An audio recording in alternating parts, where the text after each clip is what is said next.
Subscribe to Mantold for more stories. Now let's begin this one. I was doing the dishes when she shoved a flyer into my hand, completely unaware it was the company I once built from scratch. Soap suds still clung to my fingers. The water in the sink was warm, but inside I felt cold as ice. The paper was a little wrinkled, stained with a dried splash of coffee in the corner. She handed it to me like she was offering one last favor, her voice barely above a whisper. "They're hiring night shifts. Not a big job or anything, but better than sitting around doing nothing." I glanced at the logo in the top left corner, the same one I'd scribbled on a whiteboard in a damp little room 10 years ago. Back then, all we had was an old laptop, 2 packs of instant noodles, and a dream no one believed in. I didn't say a word, didn't smile, didn't argue. I just folded the flyer and tucked it into the pocket of my worn-out shirt. She turned away right after. The sharp clack of her heels on the tile felt like blows to my pride. The door clicked shut, not too loud, but firm enough to say, "There's nothing left to explain." I stood there, frozen in the kitchen. The dishwasher hummed steadily. The scent of detergent burned my nose. And in that moment, I wasn't the founder anymore. I wasn't Waylon Park, who once made the front cover of a startup magazine. I was just a jobless guy living off his wife, sleeping on the couch, and being looked down on in the very house he paid for. But what she didn't know was, in 1 week, I'll be back at that company, not to ask for a job, not because I need something better than nothing, but to take back my seat, the one I walked away from without a word. Some battles don't need shouting to win. You just have to wait until the mask slips. My name is Waylon Park. I'm 36. They used to call me the crazy guy in the hoodie, not because of how I dressed, but because I turned down a high-paying management job at a big corporation to start a company with 3 friends in a rented apartment with a leaking AC and spotty Wi-Fi. We had no money, just faith, a few packs of flour, and long nights staring at the screen of an old laptop. The name of the company, PulseBite, came to me at 3 a.m.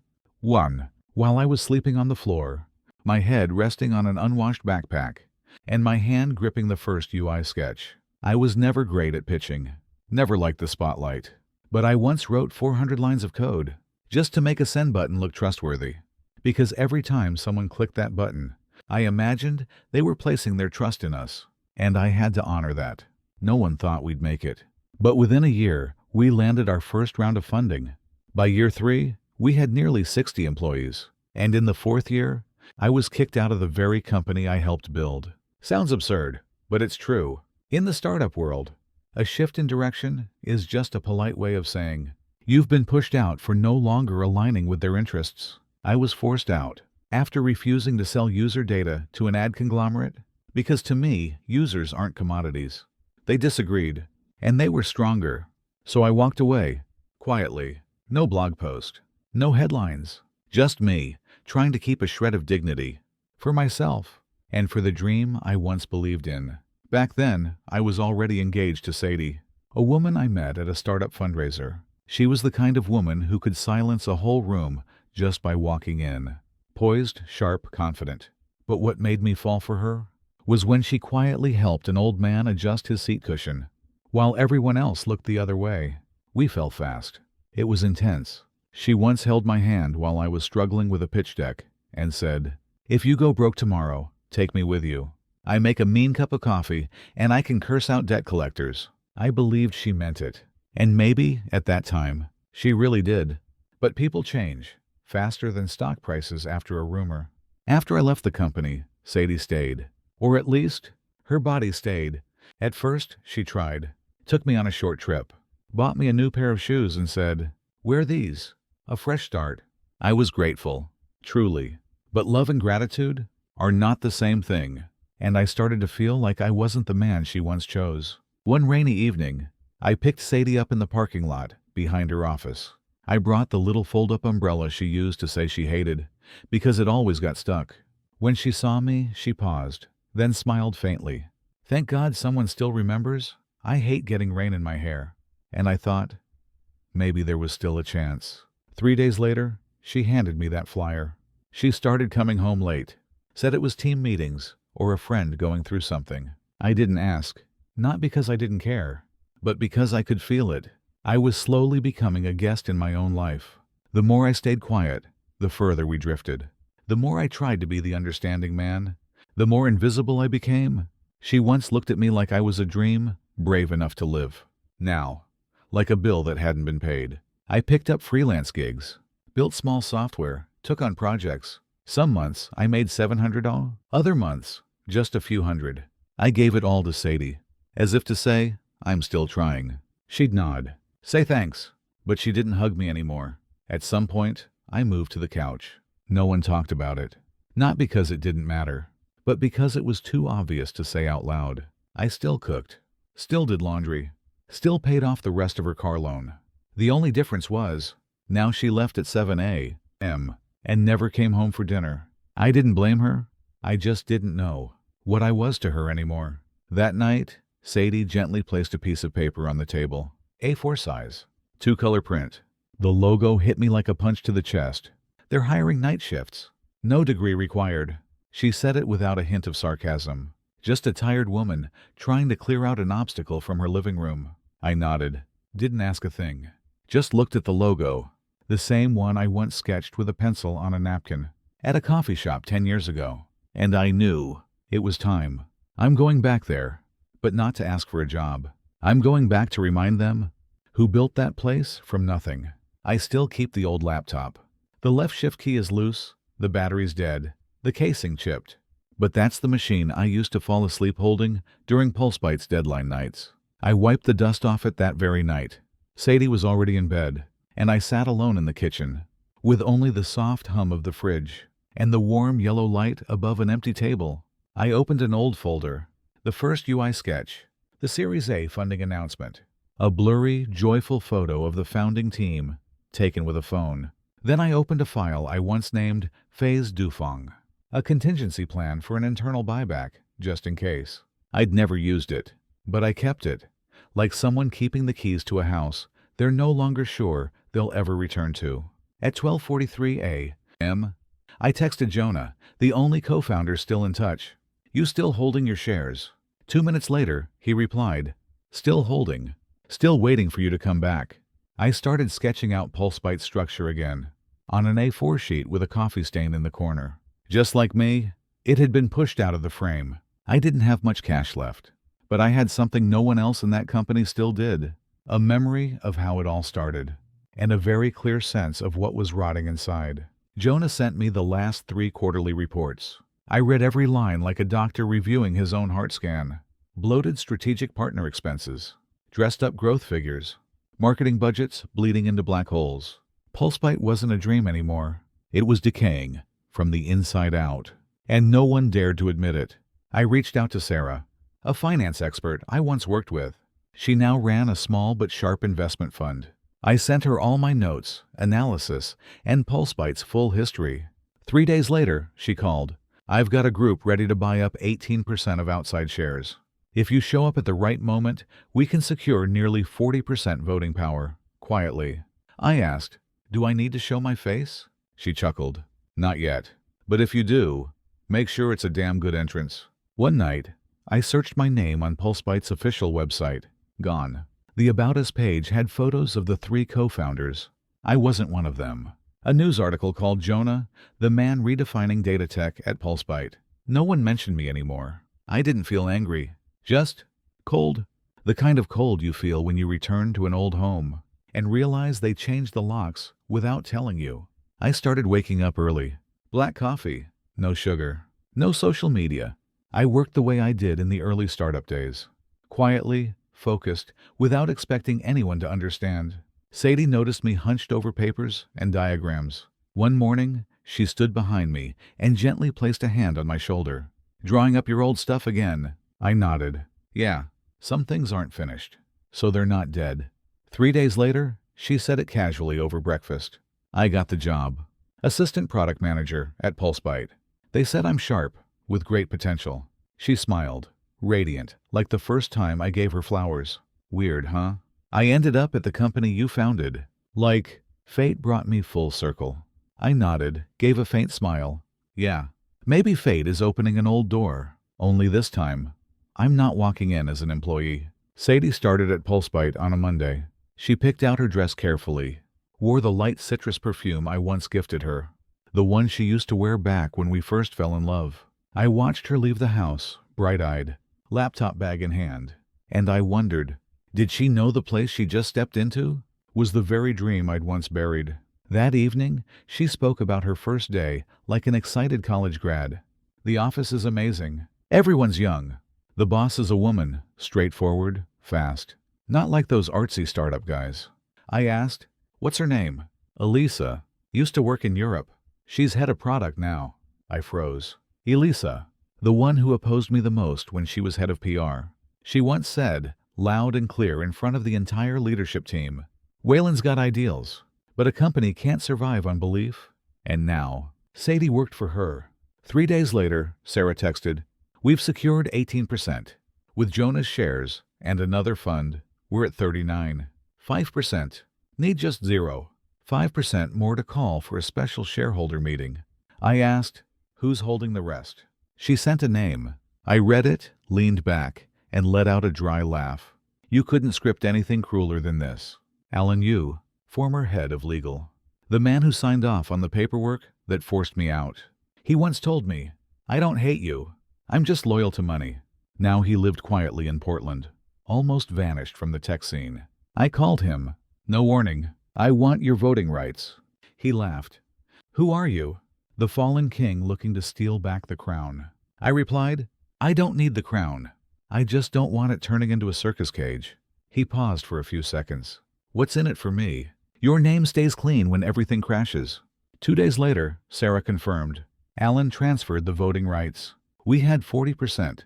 PulseBite was now legally required to hold a special shareholder meeting.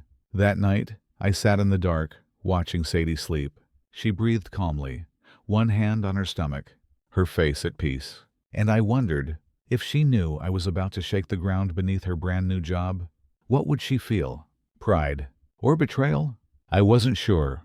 Maybe I was about to destroy the last thing left between us. I pulled out an old slip of paper from my wallet. The night shift hiring flyer Sadie once left on the table.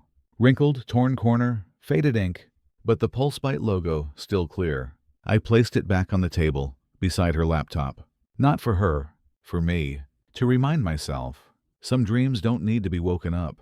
When the time is right, they open their eyes on their own. The special shareholder meeting was set for 10 days later. Waylon would no longer be the name erased from the company's website. He would return, not to reclaim fame, but to reclaim the part of himself he once lost. 8 days until the shareholder meeting. I lived like a shadow in the house that used to be home. Sadie went to work every day, laptop bag in hand, her face calm, her voice growing more distant. She still talked about work, but her tone had changed. No more my team or my manager, just the company, their project. She was learning to detach herself from me, and I was learning to take slow steps back to myself. That night, she brought home her company laptop. She opened a slide deck at the dining table, eating as she scrolled. At some point, she paused, stared at the screen, then asked, do you know who designed this graph view module? They say it's from PulseBite's prehistoric days, but it's still in use. I set down my chopsticks. A beat of silence. Then I said, me. She looked up, surprised. I smiled. No sadness, no resentment, just like telling an old story. Back then, it didn't have a name. I called it River, because I believed data should flow the way the eye reads, not the way machines think. She set her fork down. Why didn't you ever tell me that? I looked at her for a moment. Because back then, you hadn't stepped into that place yet. And now I have. I nodded. Yeah, you just don't know. You're walking through a river someone else carved. She went quiet, then asked softly, so, how does it feel, seeing me there? I closed my eyes for a second. Opened them slowly, like watching someone you once loved. Wear your old shirt, but calling it secondhand from a shop, they don't remember. Over the next few days, I got constant updates from Jonah. Elisa had ramped up her brand realignment meetings. She was preparing to face a storm, even if she didn't know where it was coming from yet. I saw one of the slides Sadie accidentally opened, a rebranding plan to turn PulseBite into a friendly, affordable, everyday AI brand. From nerdy tech to lifestyle AI, the words easy to sell were underlined 3 times. I didn't feel bitter or regretful. Just sad. It's the hard to understand things that make us learn and grow. Easy things just make people think they already know enough. That night, I stood on the porch. The cold had started to settle in. Sadie stepped out, handed me a cup of tea. She stood beside me in silence. "Are you mad?" "Because I worked there." I didn't look at her. "No, I'm not mad." "Then, are you planning something?" I tightened my grip on the cup. Steam fogged up my glasses. "I'm not planning. I'm just going back to the place I was pushed out of." "And me?" she asked. "I feel like I'm stuck between two versions of you." I didn't speak, because I knew if I walked into that shareholder meeting, I might take PulseBite back, but I could also lose her for good. Sadie went inside first. The tea she gave me was still warm, and behind me, the door closed, without a sound. 3 days before the meeting, PulseBite sent out an internal email announcing that a new shareholder group had requested a public dialogue on company strategy. Sadie brought that email home.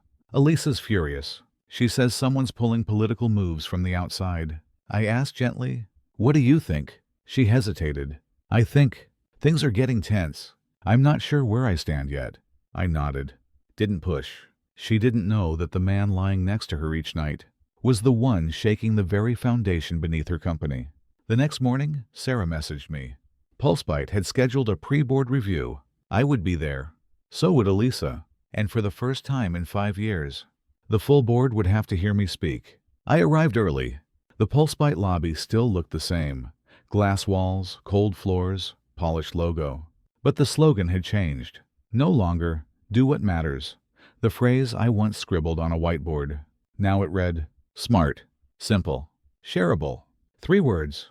Not wrong, but soulless. I passed the front desk, showed my shareholder badge. The receptionist nodded, didn't recognize me. I used to be the soul of this place. Now, just another name in a registry. I took the elevator to the 3rd floor. The meeting room hadn't changed, except the whiteboard was gone, replaced by a massive LED screen. No trace of the ink marks I once left behind. Elisa walked in. Black suit, sharp eyes, iPad in hand. We locked eyes for a second, enough to skip the pleasantries. She spoke first. "I'm not surprised you came back. Just surprised it took you this long." I smiled. I wasn't waiting. I was just watching until PulseBite needed saving. Saving. She laughed. Or reclaiming the spotlight. I looked her straight in the eye. I don't need the spotlight. I just can't sit in the dark and watch my name get attached to something I no longer recognize. She nodded slightly. "Good. Then prove you're still the Wayland Park from back then." The meeting started. I had no slides, no PowerPoint, just a whiteboard, a marker, and me. I redrew the original data structure, side by side with Elisa's new model. I showed the bottlenecks, explained why PulseBite was slowing down. No drama, no fluff. Elisa countered with sharp logic, but she knew the company. I knew its soul. By the end, the CFO, who once interned under me, whispered, "Maybe we do need to hear some of the old voices again." That night, I came home late. Sadie was at the dining table, laptop open, face solemn. She turned the screen to me, an internal email from Elisa. "One of the company's former founders is manipulating shareholders." She looked at me. No questions, no words. She simply closed the laptop, stood up. "I don't know who I'm living with anymore." I exhaled softly. "I'm figuring that out too, Sadie." She turned away, but paused before entering the bedroom. "If you win tomorrow, what about me?" I didn't answer, just watched her silhouette disappear behind the door. And in my head, a thought echoed. A thought no one said out loud, but I knew it by heart. I used to think if I could get PulseBite back, I'd get everything back. But now, I just hope there's still one person left who believes I'm worth holding on to. The day of the meeting, I put on an old white shirt, not for luck, but because it's the only thing that's still whole after everything else fell apart. In the mirror, I saw a man who was no longer young, no longer defiant. Only the eyes remained, still haunted, like the day I was pushed out of the place I once called home. The PulseBite hall was packed. Shareholders, executives, a few tech journalists, and in the very back row, Sadie. She sat quietly. No wave, no glance, but I knew she was there. Elisa walked in, sharp eyes, steady steps, Every inch the CEO, if I didn't already know she once rejected my code for being too complicated. She opened with, "Pulsebite is moving forward. We're growing, expanding, evolving, because if we stand still, we fall behind." She showed charts, growth, partnerships, impressive numbers, not wrong, but soulless. I stepped up. No iPad, no slides, just a marker and a single question. I'm not here to fight for control. I'm here to ask, is Pulsebite still Pulsebite?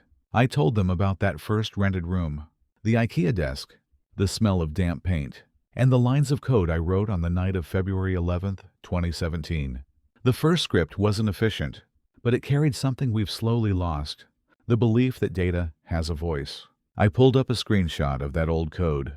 Simple, but it was the foundation. We used to believe that if we helped people listen to data, they'd understand themselves better. I looked around, and then Sadie's eyes found mine from the back row. Not angry, not cold, just the eyes of someone who once believed in me and was now waiting to see if she still should. Elisa stood, cool and clipped. Very moving, but a company can't run on sentiment. I nodded. And it can't survive without a soul. I proposed keeping the original engine, letting users choose, not erasing the new, but not wiping away the past. Elisa pushed back, hard, but this time, some shareholders stayed quiet. An older man raised his hand. "I have a question, as someone who invested in both versions of Pulsebite." He looked at me. "Waylon, if you had to choose, Pulsebite or Sadie, what would you choose?" I froze. The room went dead silent. I glanced toward the back. Sadie was still there, still quiet, but she didn't look away. I knew then I couldn't have both. And standing there, under the lights and memories, I was trying to hold on to something I couldn't quite name. Honor, love, or myself. "Waylon, if you had to choose, Pulsebite or Sadie?" The question landed like a blade, not sharp, but straight to the chest. I looked down at my hands. The same hands that once trembled while writing my first line of code. The same hands that held Sadie during our most uncertain nights. The room held its breath. Elisa clenched her jaw. Sadie, still watching. No blame, no hope. Just quiet and deep. I stepped to the center of the room. From my last envelope, I pulled a yellowed, folded piece of paper. A letter I wrote to myself 5 years ago. I read aloud. "The day I left Pulsebite, I thought I'd been betrayed. But in truth, I was betrayed by what I tried to prove. I wanted to prove I was talented, different, worthy. But when you build something just to prove a point, even if you succeed, you still lose." The air thickened. I looked straight to the back row. "I'm not choosing Pulsebite, and I'm not choosing Sadie." Murmurs broke out. But I kept going. "I'm choosing not to lose myself, ever again." I scanned the room. Faces that once believed in me, others that forgot I existed, and a few who pushed me out. Pulsebite doesn't need me to exist, but I need to leave it, to live. Then I turned to Sadie. I used to think that taking back Pulsebite meant getting everything back, but I was wrong. And you're not a prize to be won. You're a person with the right to know the truth. She didn't nod, didn't cry, just looked at me, quietly. And in her eyes, warmth deeper than any promise. I stepped down from the podium, withdrew from the vote. No victory, no defeat, just a man who finally knew when to walk away. I glanced at Elisa. For the first time, her eyes weren't sharp, weren't cold, just empty, as if she'd lost something too, something she couldn't even name. That night, I came home. The house was quiet. Sadie was gone. On the table, a handwritten note. "Thank you for not choosing me, because I understand. You're learning to choose yourself. If one day I find peace, and you're still the man I once believed in, we'll meet again, not in a company, but in something real." Beneath the letter was the engagement ring I'd been holding on to for 2 years. I picked it up, didn't cry, just held it tight, and for the first time, my hands didn't shake.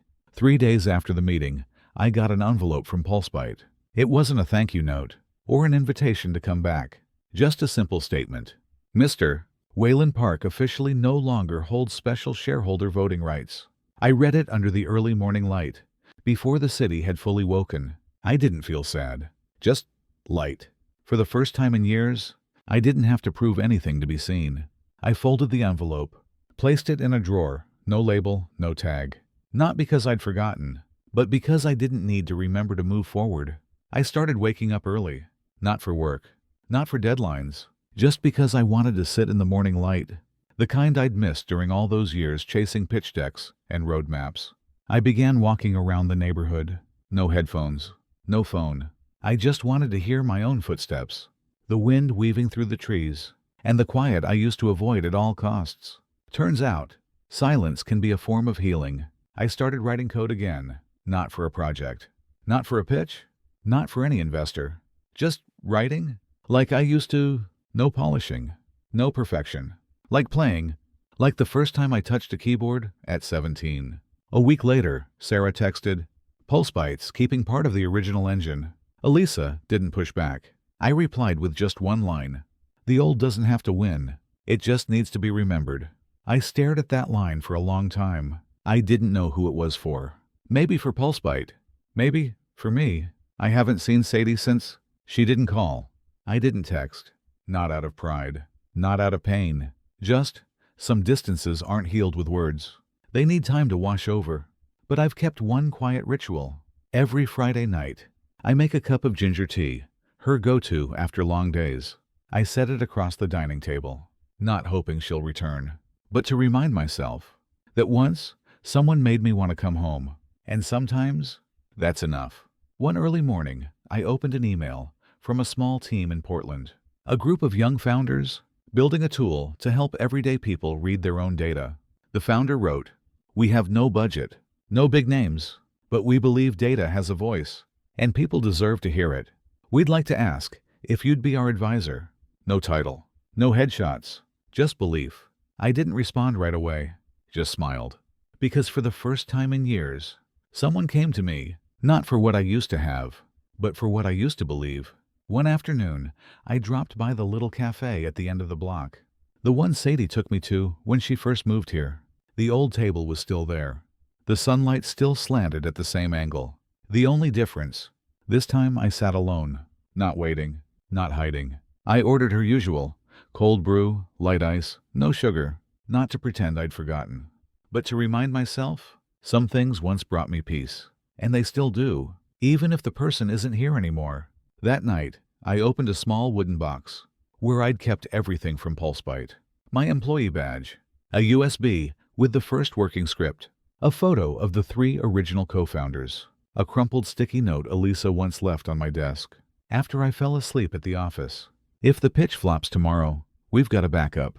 Don't worry." I didn't throw anything out, just looked at each item, then placed them back, neatly, not to hold on, but because I no longer needed to erase. Memories, once accepted, stopped being burdens. I started documenting the process of rewriting the engine, not for a course, not for publication, just because each time I wrote, I understood myself a little more.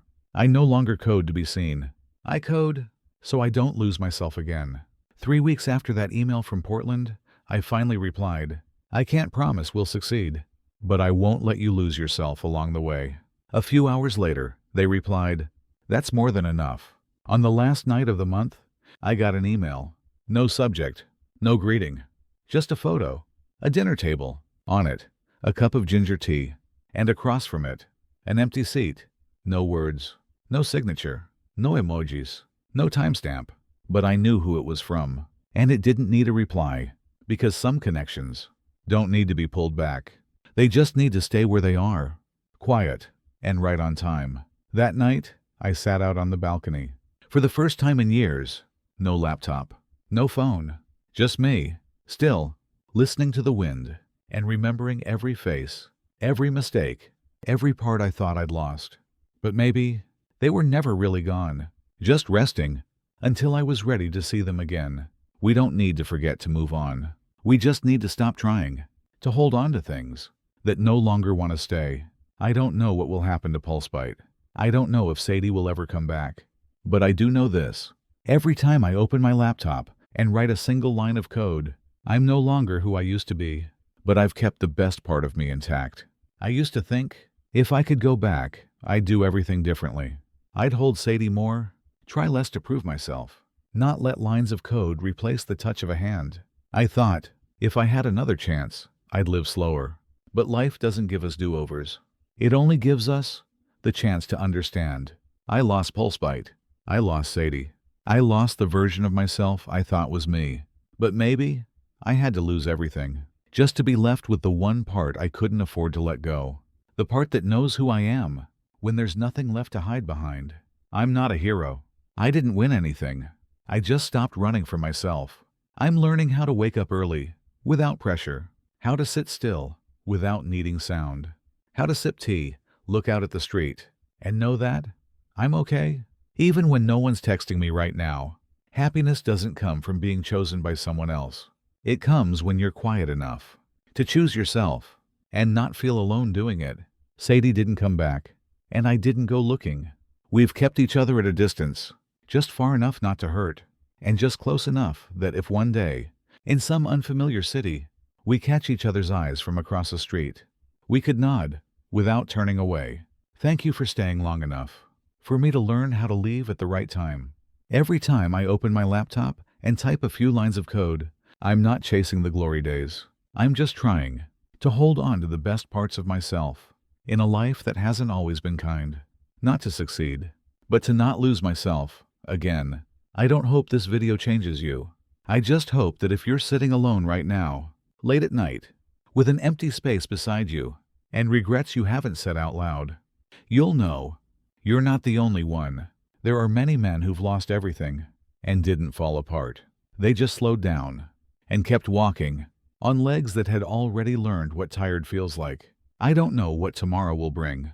I just know that today, I'm no longer waiting for someone at the end of the road. I'm just learning how to walk in a way that feels true to me.